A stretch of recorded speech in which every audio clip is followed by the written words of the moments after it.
Magandang gabi.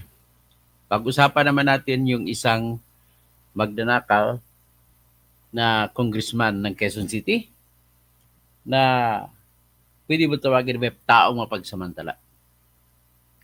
At bago tayo magsimula, at inaantay natin na marami pang audience na papasok for live viewing o live streaming, nais ko muna sasabihin sa inyo na meron ako ditong audience na invited, no? Si Madam Milagros Yako. Okay, yayakuhin natin sila. Oh, yeah, madam makinig ka nga muna, madam Ay, habang naantay natin ang audience, parami lang ako ng audience, kakanta muna ako ng kanta na dinidedicate ko sa mga magnanakaw.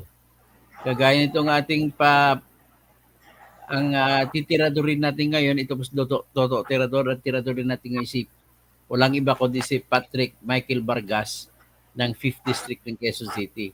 Makita natin gaano siya kasinungaling. Talagang kailanman hindi nagbabago ang kasabihan, ang magnanakaw ay kapatid o kakambal ng kasinungalingan. So nagsinungaling siya. Pero bago diyan, I dedicate this song to Patrick Michael Vargas.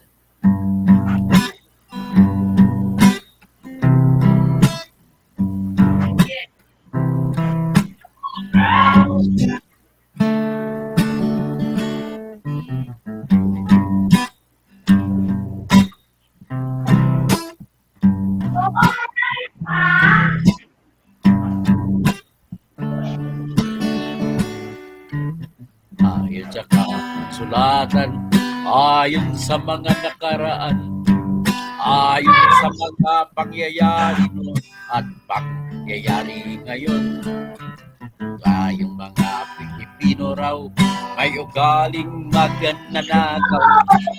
Dapat ng panahon hanggang sa kasalukuyan ay totoo. Ito kaya'y nangyayari, ito kaya'y nangyayari noon, nangyayari din kaya ngayon. Nangyayari na rin sa ating katamaran, ito kaya't gagawain at sa iba'y nakikinabang. Ang magnanakaw ay mapagsamantala, madaling magkunwari, madaling makilala, balat kayong ginagamit kahit hindi sa pirata, magnanakaw pa rin ang nakikita sa kanya.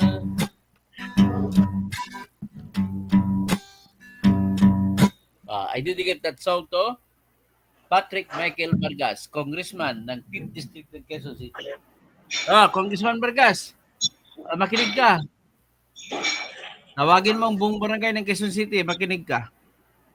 Grabe to si Patrick Michael Vargas. Wala raw siyang ghost project sa Quezon City, 2nd District.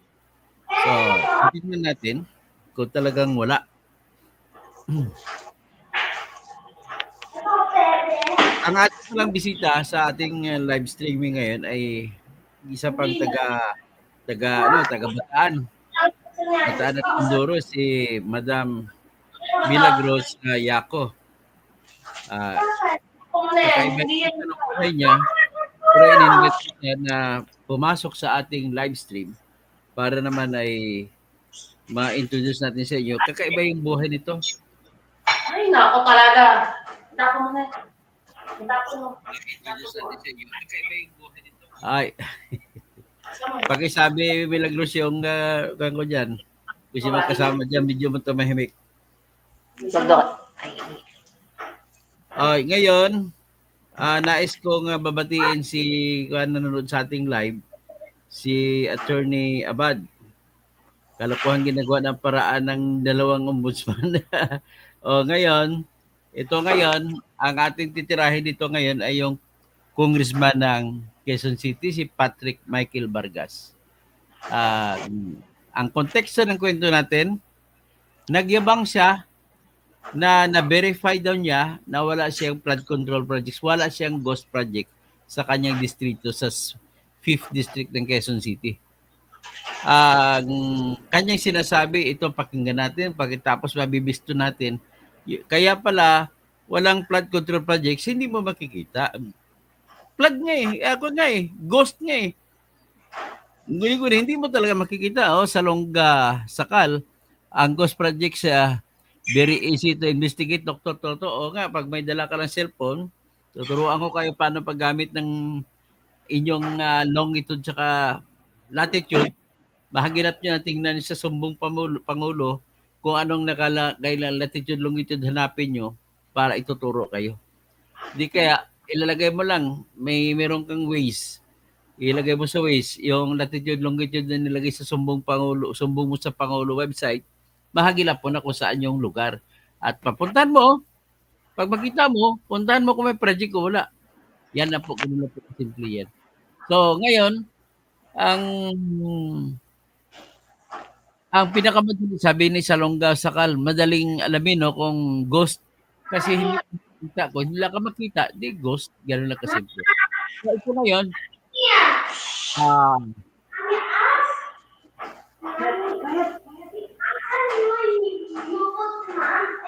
Pakisabi kasi si Wish Bingay.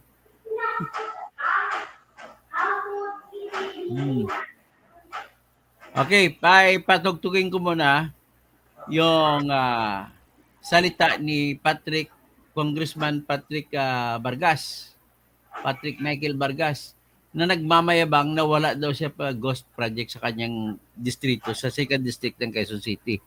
Pipito, hay nako, na wala usapan kay Arjo at ID na project niya. Dito muna sa kapitbahay ni Arjo at ID, si Patrick Michael, Quezon City din ito. Ito po.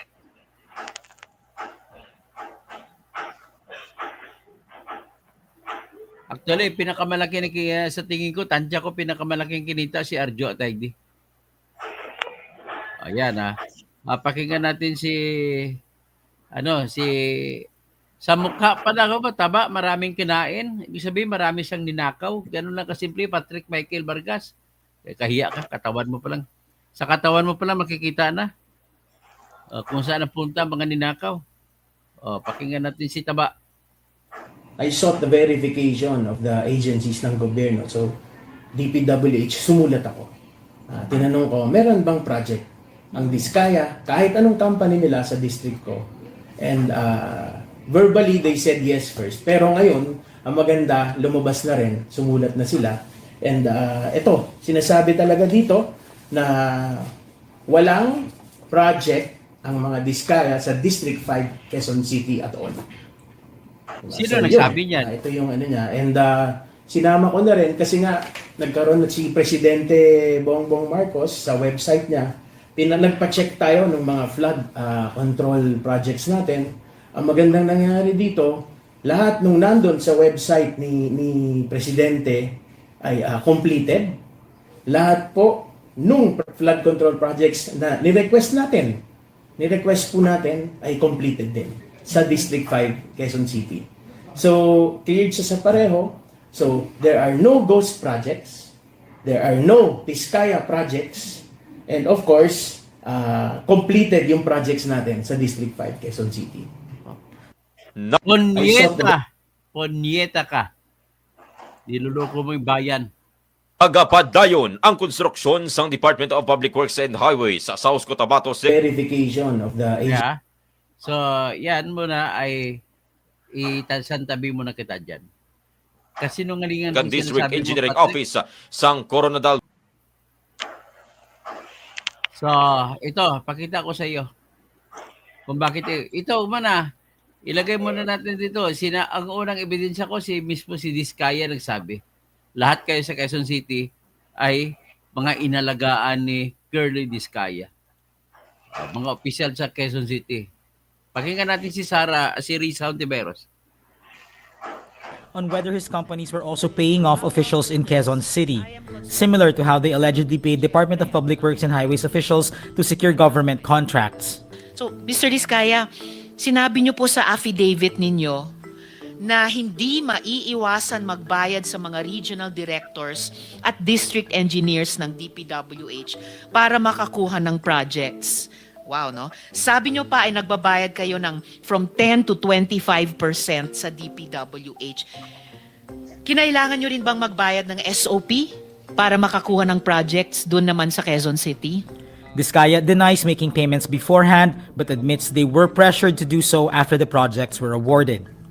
Your Honor, hindi po. Bali, kami po ay nilalapitan lang po pag once na may award na po at saka lang po kami nilalapitan. At ayaw po naming magbigay Your Honor. Kaya lang po ay napapressure lang po kami. The Senate Blue Ribbon Committee also cites Diskaya in contempt for lying about the reason behind his wife Sara Diskaya's absence from the hearing. Sige, hayaan mo na yan. Ang tingnan natin ngayon, ano ba talaga, Kuya? Kuya Patrick? Ano ba talaga? Let us start from the very beginning. Ito. Ang ibalita ko sa iyo, itong balita ng Quezon City na asang ng TV. Ang problema sa iyo, nagpa-check ka ba talaga? Mr. Patrick Vargas? Paano mo ginawa pag-check? Tinignan mo ba lahat ng sambong sa Pangulo website? Ikaw ba mismo nagpa-check? O niluloko ka lang ng tao mo? Sinabihan ka na wala kang flood control project? Ito, lalabas ko, nakakahiya ka talaga. Sobrang gano'n nga. Binulsan mo ba yung pera? Aminin mo na kung gusto mo dapat hindi ka na iboboto sa sunod na eleksyon. Ito, tingnan natin ang balita na verified news ng PTB4. Ito, iakit natin sa stage.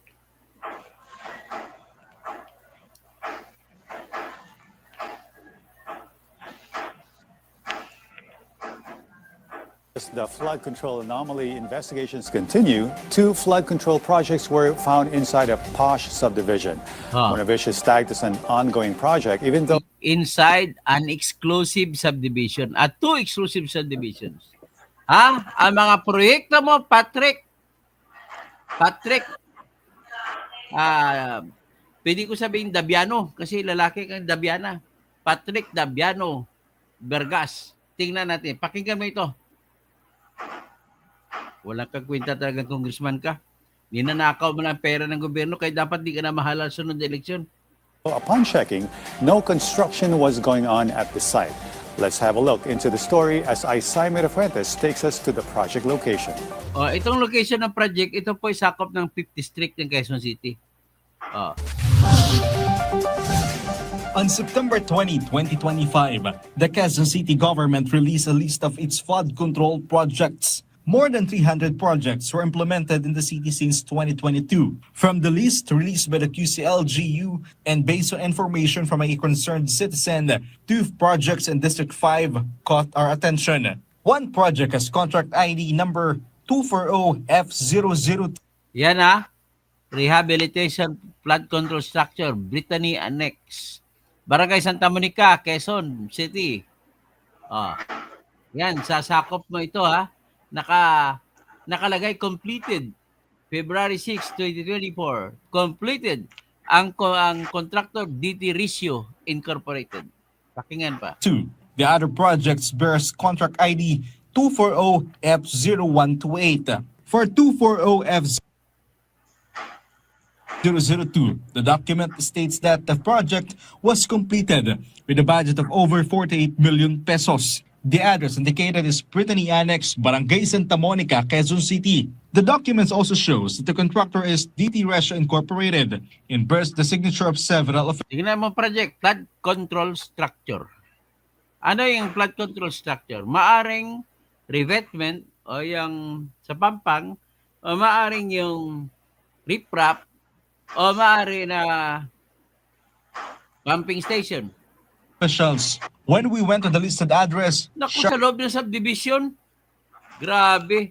shockingly, the flood control project was built inside a private and high-end subdivision. In a video sent by a concerned citizen, a tarpaulin for the flood control project can still Yan natabunan ng damo yung karatula ng project niya. Ay, naku, be nakakahiya ka seen talaga. inside the subdivision, almost covered by plants. The video also shows that there are barely any houses in the area Wala man ang where bahain dito, puro lupa to. the project was built, only grass and tall weeds. Next, contract ID 240F0128. Ano ito, RCDG Construction. Hindi nga mga diskaya ito. Ibang kontraktor. Sa pasong putik, proper. Oh, flood control structure. Oh, tingnan natin. Ang halaga nito, 32 million. Tapos na daw ito no March 18, 2024 pa. With budget of over 32 million pesos. The contractor is RCDG Construction Corporation. But this time, the location is not specific. The document only states Barangay Pasong Puti, Quezon City. PTV News obtained several documents related to this project, including its design plan, which shows that the project is located along Beverly Avenue and Bishop Avenue. We traced the location and discovered that the project is also inside the same private Subdivision and high-end din. subdivision like the first one we mentioned. We tried to enter the area. Magandang hapon from PTV4. Sure, may check lang kami sa loob regarding sa isang flood control project. We were instructed to go to the admin office, May check lang po sana kami sa loob na flood control project. but we were not allowed to enter. However, from another concerned citizen, we obtained a video showing the location of the project. In the official list, the project is marked as ongoing construction. But based on the video, there's no work being done. Grabe, What karatulan happened pa na to the project? ongoing construction. According to an anti-corruption lawyer, public funds must be used for the benefit of the general public. Facilities inside a private subdivision are meant only for its residents. And like public funds, they should not be used for exclusive or private purposes. Ayan. Isaiah Mirafuentes from the National TV Network for New and Better Philippines. Yan. Klaro na ha. Naku, nakakahiya dito. Nakakahiya talaga. O ano masasabi mo dyan, Mila? Napanood mo? Opo. O, yung congressman niya ng Quezon City. Congressman ng Quezon City, nagmamayabang wala daw sa ghost control projects. Ghost project. Pero ang nakikita na kayo, na investigahan, ang project niya nakalista sa lugar sa loob ng subdivision. 2 project. Malaking kinita nito. O si Labi, naku ha, grabe to. Napakabuhaya ng baboy na yan. Buhaya ba to si Juan Patrick Vargas? Di na niya malaman kung baboy ba siya o buhaya. Basta ang common denominator ng baboy at buhaya ay busog palagi. Nako talaga. So, ibig sabihin, walang binatpat ditong problema mo, Mila. Kumpara sa problema ng bayan. Milyon, trilyon ang nawawala sa ginagawa ng mga ito, ng mga tarantadong ito. Pwede ko sabihin mga punyeta mga ito. Kita mo yung Patrick Vergara, di ba? Ang taba-taba. O ngayon, anyway, bago tayo mag-usap sa iyong introduce lang kita, ay sa tingin ko naman sa ngayon ay ang sentro ng lahat ng mga atake nila para manaig sila laban sa akusasyon na sila ay nagnakaw ay kung narinig mo ito si Orly Regala Goteza, isang retiradong Marine Sergeant na nagsiwalat na isa siya sa tumanggap ng mga mali-malitang pera. Maleta na puno ng pera, may laman na 48 million bawat isang maleta. At kasama na doon ang 46 na maleta na tinanggap niya. Hindi kay Marcolita ha, kundi tinanggap niya mula kay Congressman Eric Yap. Sino ba si Congressman Eric Yap? Kilala ni Helen Bagyo to. Taga Bagyo ito si Congressman Eric Yap. Siya po naging congressman ng AXI-IS. Kaya ang AXI-IS ginagamit lang yan na para kasangkapan sa pagnanakaw ng pundo ng bayan. Kasama rin dyan yung mga tingog party list ni Romualdez. At for all you know to announce to you, sino ba si Erwin Tulfo? Naging congressman siya ng AXI-IS. At siya po ang bagman ni Martin Tamba Romualdez.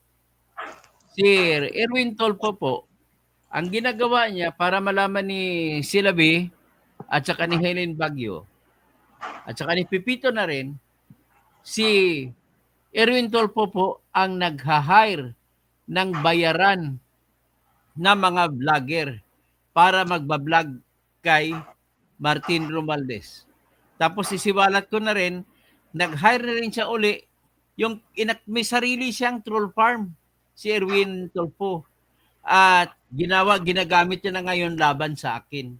Kasi kumaso po ako ng kasong tinatawag na quo warranto. Mamaya, paliwanag ko ng quo warranto.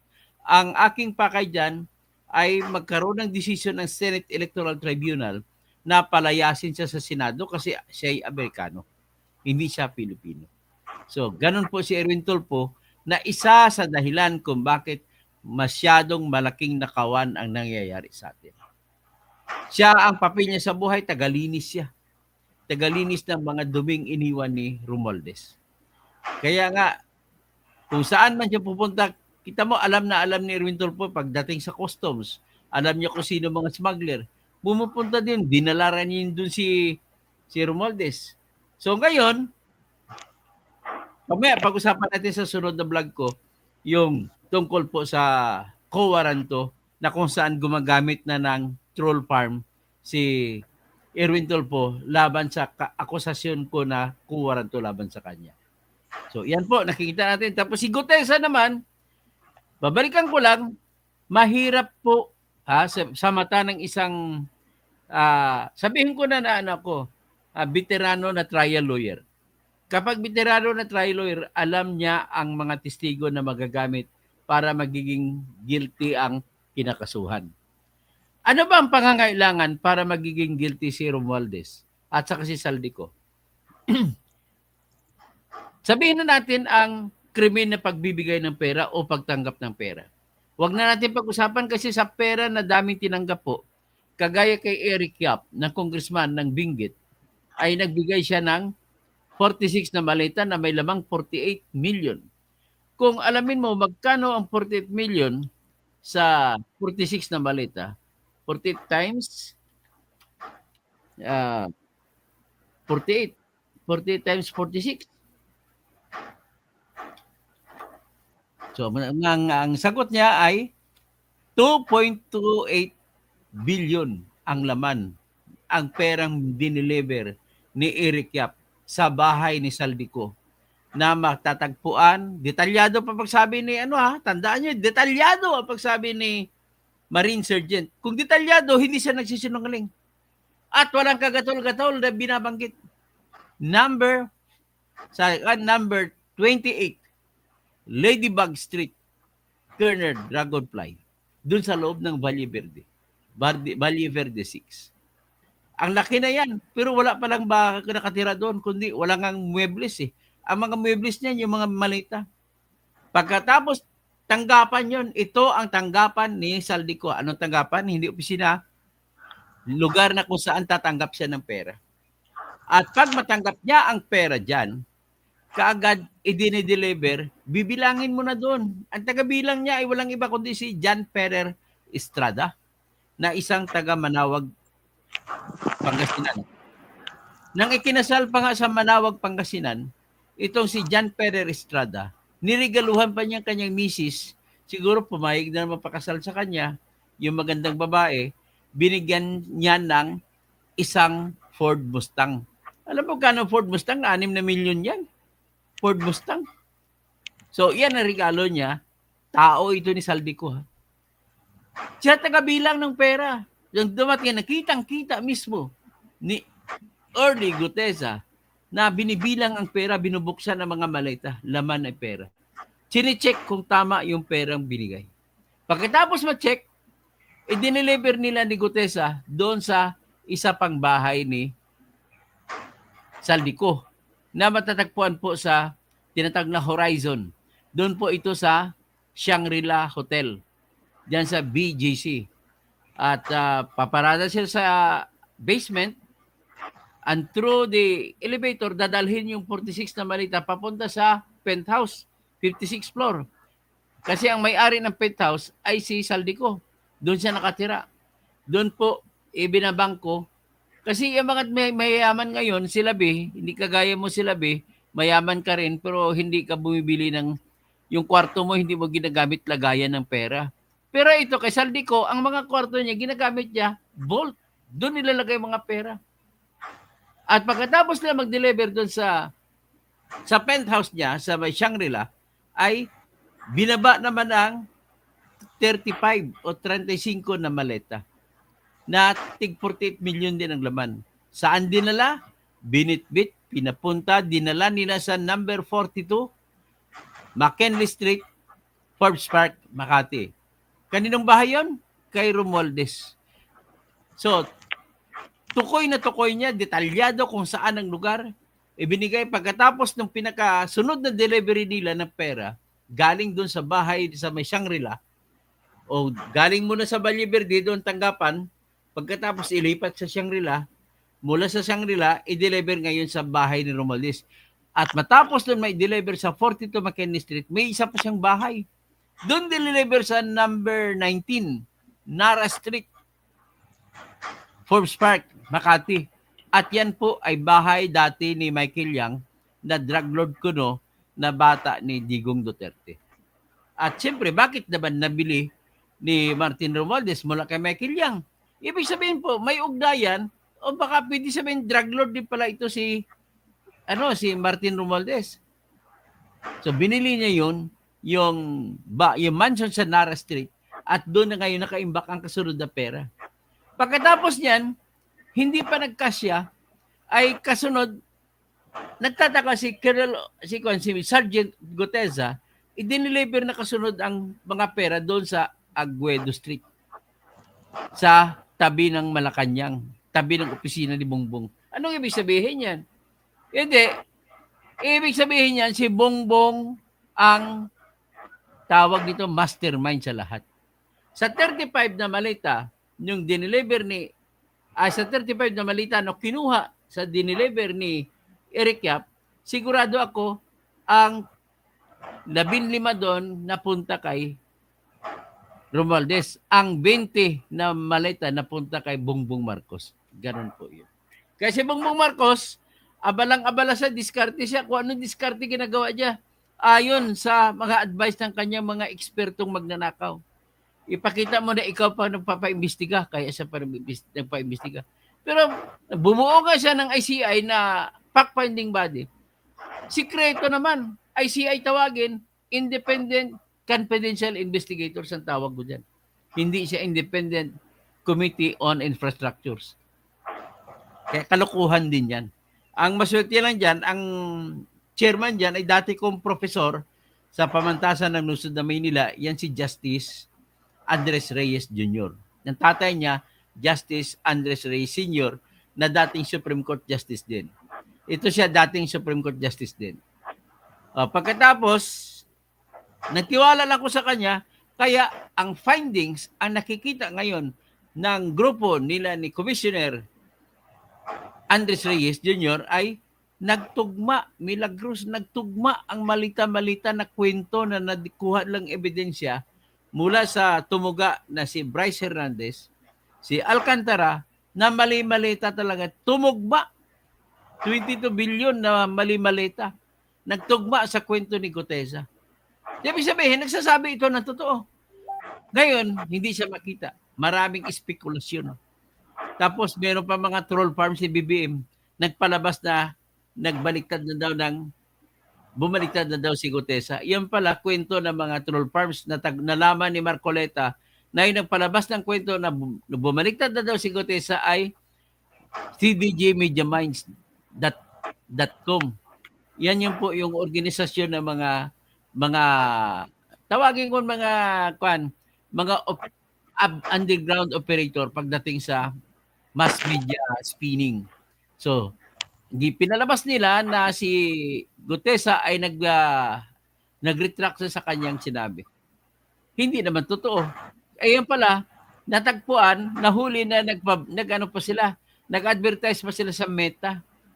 Yan para maging viral, para ma-impluwensahan ang mga taong nanonood sa Facebook, sa YouTube, at sa lahat na sasabihin magkaroon ng duda kung talagang nagnakaw si Romualdez o nagnakaw si BBM. Dagdagan pa nitong Remulla na to. Nagpasabi, nakakasuhan lang daw ng negligence case o criminal negligence case itong si Romualdez. Alam niyo daw ibig sabihin ng criminal negligence? Pumatay ka. Sabihin na aksidente lang po. So, hindi na ngayon murder. Magiging, ang kaso ay magiging homicide through reckless imprudence or negligence. Serious negligence. So, ngayon kung negligence, ang parusa dyan, hindi yan reclusion perpetua, hindi rin 20 years, kundi magbababa siya ng hanggang sa aresto mayor. Maximum of 6 months. Akalain mo, ilang trilyon na nanakaw sa atin tapos ikukulong mo lang si Romualdez ng 6 na buwan. At dahil yan ang parusa, pwede pa siya ngayon mag-apply ng tinatawag na yung tinatawag na community service law o di kaya probation. Pwede, walang kulong. Ganun kababoy po ang gobyerno ni Bongbong Marcos. Mind you. Kaya galit na galit po si Kabsat Chavit Singson eh. Talagang kilalang kilala niya na itong taong ito ay magnanakaw din talaga gaya ng tatay niya. Siguro mas malaki pang ninakaw niya kaysa tatay niya. Ganun po nangyayari dito. So, kung ganun man, ladies and gentlemen, ay talagang kulang pa yung kanta ko para isampal sa mukha nila yung nangyayari. So, ngayon, ang abangan ninyo, mangyayari kaya ba ang sunod-sunod na rally ng pinakamalaking rally na inaanunsyo ko sa aking mga sumusunod sa akin, magkita-kita-kits tayo. Siguro dito tayo magkikita, baka Luneta o di kaya baka sa Luneta ako pupunta o di kaya dito sa may EDSA Shrine. Dito sa may sa may galeria ng Robinsons. 'Di ba mayroong simba-simbahan diyan? Baka diyan. Tapos may mga flyover diyan. Parang baka diyan na lang kami ang tipon-tipon kagaya ng dati. So sa November 30, sa araw ng kapanganakan ni Andres Bonifacio, yung totoong proletariat, yung totoong mandirigma na tinraidor din siya ni Emilio Aguinaldo. So anyway, having said that, nais ko introduce niyo si Milagros Yaco, no? Ang kwento nito ay ang hinahanap niya po ang tatay niya ay namatay, ito hindi niya nakita. Ang istorya po nito ay ang nanay niya taga Bohol. Batang-bata na Boholana, dumayo ng Maynila. Nakakilala yung nanay niya at saka yung tatay niya na si Bonifacio Yaco.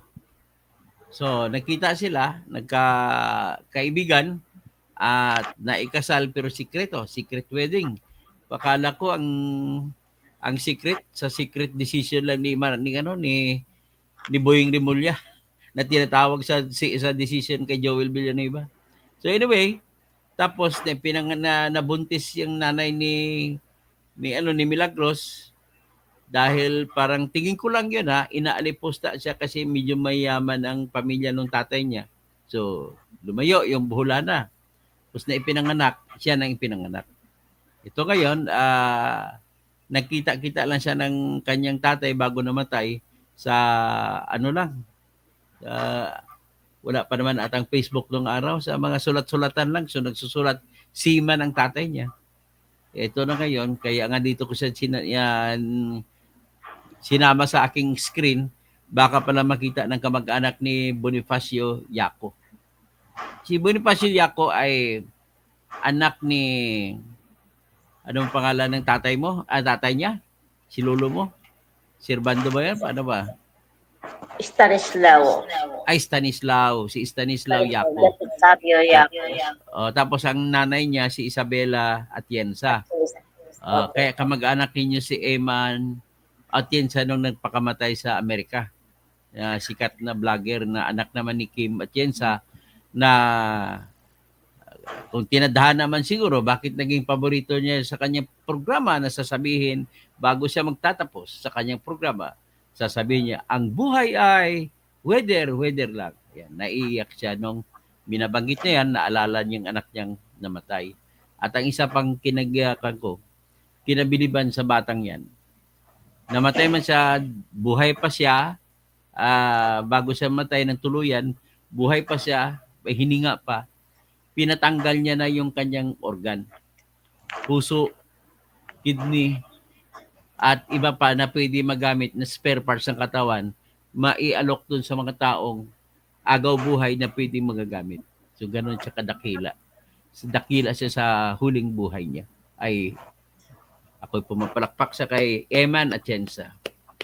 Ganun man kalupit ang nangyari sa buhay mo. Andiyan ka sa langit. We will remember you as another girl who really deserves to live, but unfortunately, you lead your life to that astray. Okay.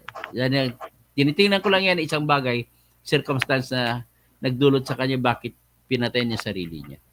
So, Mila, at least ikaw, naghanap ka ng tatay mo at hinahanap natin yung mga kayamanang inaiwan ng tatay mo at sana naman mga kapatid mo sa tatay mo na nakakarinig, nakikita ka, sana naman ay mag-usap kayo ng maayos para naman maayos ang lahat at makuha mo na rin ang mga property mo doon sa Mindoro. Taga Mindoro Oriental kasi tatay nito eh.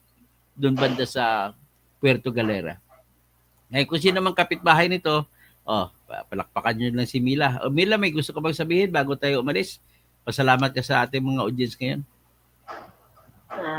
Una sa lahat, magandang gabi po sa lahat ng mga viewers. At pangalawa po, binabati ko yung mga kapatid ko dyan sa Puerto Galera, sa poblasyon. Kahit na hindi ako kilalanin, okay lang yun. Sana, iniling ko lang po na matapos sa itong problema. Ang sa akin lang po, dahil mga panahon 1980s, nagsusulatan po kami ng tatay ko na pinangakuan niya ako na pag-aaralin kahit anong gusto kong kurso. Kaya lang po, hindi po natuloy dahil hindi ko po alam kung ano po yung nangyari. Basta't natatandaan ko lang po, 4 na beses lang po kami nagkasulatan dahil nasa barko po siya. Sa Riyadh po siya na destino. Kung ano man po yung nangyari, wala naman na po akong sinisisi. Dahil ito po yung kapalaran ko. Ang iniling ko lang po, kung ano man po merong naiwan siya, kukunin ko lang po. Nagaling sa tatay ko, hindi po galing sa asawa niya na si Mrs. Preslinda lalong isip o sa mga anak niya. Ang kay tatay lang po ang kinukuha ko. Kaya lang po, pinagkakait po nila. Nakakayaman, umabot pa ako sa ganito. Kaya lang mo, hindi nila ako pinapansin. Kahit ano man mangyari, hindi ako kilalanin. Para sa akin, kapatid ko pa rin sila dahil isa lang aming ama, si Bayani. Bayani, Usayaku Atienza. Ayun po. Sige, magandang ano. So, maraming salamat, no? At just be positive. Ganun lang masabi ko.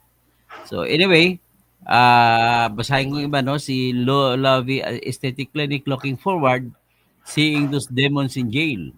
Pipito, talagang bawal ang troll, pati dati pa yan, kahit pa sa mga mangingisda, ayaw yan kasi ultimong miss walang kawala. So si Ofrida Gustavs Doder, release valve lang para may outlet ang galit ng taong bayan. Ang siyam na ICI na binuo ni PBBM, 225 million per month ang binayad ni PBBM sa Romualdez sa kanilang mga trolls. Grabe. Ayan, ibig sabihin ng trolls, nagbabayad pala sila ng mga tao which is 225 per month ang gastos nila. Ang daming hinire nila na tao, walang ibang trabaho yan nila. Bantayan yung mga palabas nila ni Romualdez at saka ni BBM. Wala silang ginagawa kundi pupurihin at kukuyugin ang mga kumukontra at ang mga nagko-comment o nagbibira kagaya ko, vlogger, laban sa kay BBM, laban kay Romualdez. Kaya hindi po nakapagtataka na maraming mga nagko-comment na binibira ako tuwing magla-live ako. Naku, wag kanang umasa mag-file ng kaso, tutulungan ka ni Katoto sa Katoto Tirador, okay? Di bale, tutulungan natin si Milagros na relax lang. Nick Reyes, kalugad ko mga lugar na dyan. Talaga ba? Pipito, magagamit na ni Andres ang kanyang itak para tuliin sila lahat. Philip Segalia, gawi sa ilabi, Doktor. Tapos, siyempre, gawi sa ilabi din, Philip. Sa mga Kapangasinan siya, Masanto si Labi. Sa mga Ilocano, inang Ibagrabi, kada kayo amin. Christian Angeles, nagmarsyalo si Marcos Sr. dahil doon sa ninakaw niyang ginto, nakalagay sa decision page 88 to page 96. Agad ba? Anong kaso yan ang Christian Angeles? Yan ba yung kay Rojas na nakakuha ng Golden Buddha doon sa Baguio? Pipito, hahanapin si Paul Estrada at Mike Tikyas, Cobrador. Kailangan yan, ipatawag sa imbestigasyon yan, ipatawag ni Lacson sa Blue Ribbon Committee si John Peter Estrada tsaka si Michael Tikyas. Tikyas ba yun? Parang Tikyas. Tiksay. Tanglaw, Kalusugan, Pastilan. Naglukuhan lang tayo, antay na lang natin 2028. Binana, pag nagkataon si Sara Duterte maging Pangulo, wag silang magtago. Ay, magtatago sila, siyempre JJA, may kababata akong nagtatrabaho sa maintenance repair ng mga eroplano. Marami dyan, sana pwedeng makatisigo. Pakikausapin sila kasi sa maintenance, alam nila kung sinong sumasakay sa private plane. Alam nila kung kailan umalis si Saldico. Alam nila kung kailan umalis si Romualdez. Pipito, tigi isang bag lang sila. Katalo ng iwas pusoy ka na. Luawa. Kanang betsa, sabi, Pastor Rodi Rabi. So, tapos Frida Gostap sa Duterte. Ang ICI, talagang ako tanongin mo, ICI, binuo lang yung panakip butas. Anjari TV, gandang gabi, Sir Toto. Pipito, Aguado po yun. Aguado Katots, familiar ako sa lugar na yan. Aguado, diretso ng Quiapo yan. Okay. JJA. Tas sabi nitong mga bata ni Romualdez at PBM na si Lacson, kaduda-duda daw. Si Gutesa, kwento na lang yung kaduda-duda Gutesa. Si Lacson nagpadala rin, halata. Binana, sakit dyan sa ulo. Yung party list na yan, kahit hindi kilalang tao dahil sa party list, mananalo pag mayaman dahil kasi may Cory Aquino na buo party list. Marami nagsisisi sa party list na yan. Pipito, nako, isang bag lang yan. Si Tolpo, payag na yan. Yan. Nick Reyes, pa-shout out po. Good evening, mabuhay po kayo. Shout out, Pipito. Si Yap, Hasokret, Panya, si Tolpo. Nilubugan pa siya. Tapos Helen Bagyo, Mambagi, Tapos si Labi, kumusta ka dyan sa mga taga Dipulog, taga Zamboanga del Norte. Maayong gabi sa inyong tanan. Sa mga Zamboanga City, buenas tardes, buenas noches, amigos y amigas. Salonga Sakal, ang ghost projects very easy to investigate. Yan ang ano natin So, sino pa si Meme Authority. Good evening, Sir Toto. So, dyan lang tayo at pakishare-share na lang at dadami tayo ang populasyon ng mga mababait at nakaibig sa katotohanan at katarungan. Bago ko tapusin ito, humingi lang ako ng pagkakataon na i-convince nyo mga kaibigan nyo na mag-join sa ating channel. Ano ang posible mangyari kung mag-join kayo sa channel natin? Ang posible po mangyari, baka abot ako ng 10 million subscribers. At yung 10 million subscribers, sa tingin ko ay bubuto sa akin lahat yun. Pagka ganun, pag dumating ako 10 million, may tapang na ako na loob na tumakbong presidente. Kakalaban natin kahit sino, kahit si Madam Sara, kahit si Madam Lisa, kahit si Madam Lenny, ang alam ko, tatakbo din ata si Rapi Tolpo. At ang sigurado lang kayo, kung ako po manalo, ay gagawin ko po ng paraan na ang magiging judges ang maghuhusga sa bawat kaso sa bawat korte ay mga tao na nairarapol mura sa mga komunidad sa bawat lalawigan at bawat lungsod. Gagayahin natin ang sistemang Amerika kung saan pinabunutan ang mga taong magiging judge. 12 kukunin judge, sila po magdadalo at sa kanilang karanasan, isang araw lamang trial, tapos na. Hindi makauwi yung mga judge ng mga tao kung wala silang decision. Kaya mabilis ang trial. At ganun din ang gagawin natin, tao rin na magdesisyon sa ating gagawin ng mga fiscals group. Kundi 6 na buwan magsilbisyo yung 25 katao na kukunin through raffle at sila magbuto-boto kung may bawat tao mahuli ng pulis ay kakasuhan ba sa korte o hindi.